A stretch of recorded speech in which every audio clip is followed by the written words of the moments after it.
Welcome back, everybody. So this video is going to be a lot shorter than most of the other videos on my channel. We've had a busy couple of weeks of nothing, honestly. YouTube really doesn't do car projects justice. You see every video somebody's getting like a whole car done, and that's not the reality. So here I'm kind of finishing up some of the welds on the driver's side here. Don't even actually remember even doing this in the last couple of weeks, but apparently I did. Here I think the previous video we got the engine installed on the back here, and then I was planning on starting it, and we went through and hooked up our starter box to it, and the engine turns, but spoiler alert, it doesn't start. We're missing the little metal prong that goes on top of the distributor rotor, so there's gonna be no spark. And then there's a couple other issues that we will discuss here momentarily. It's just all around a little bit of a bummer. And I was kind of hoping that we'd be able to get to drive it soon by the end of the month, and that's not gonna happen either. The clutch the clutch kit that I ordered is delayed until December 26th, so be next year probably that we get to drive this.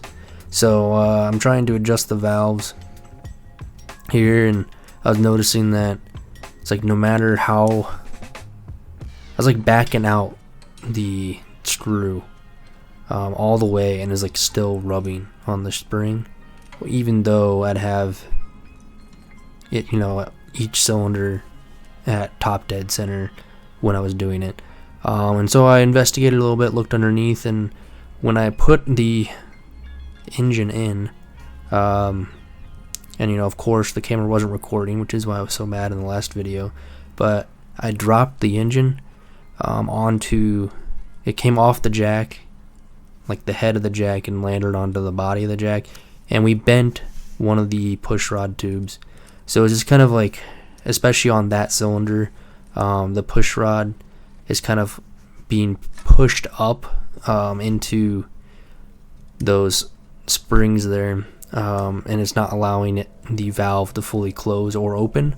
And I think it's just kind of like a chain reaction going along all of them. But here you can see we got it spinning quite a bit faster. Definitely probably need a new battery. It's just not spinning quite as fast, which is a little worrying. If it doesn't start once we get everything, it's probably gonna have to get torn apart, and we're gonna have to switch the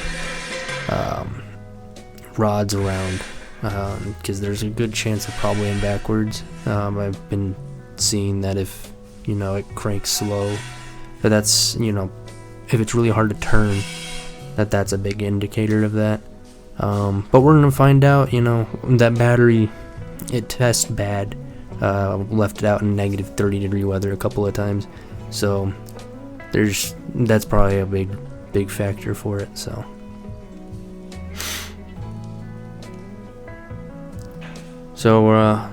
just to kind of make room and make this easier to move in and out, where you put the body back on the chassis here, it'll have to come off again, especially when we put the clutch in, and when I take half the motor apart to put that push rod tube back in, when we get all those parts. But this just makes it for the coming weeks easier to move it in and out of the shop. Don't have to sit there and use our little tow dolly to move the body in and all that. So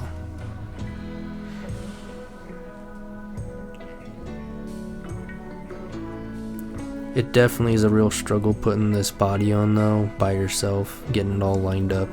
It still is not sitting correctly on the pan, but we won't really worry about that too much until we want to drive it, and then we'll worry about bolting it all back together and everything like that. But For now, it just makes it easy to roll it in and out of the shop.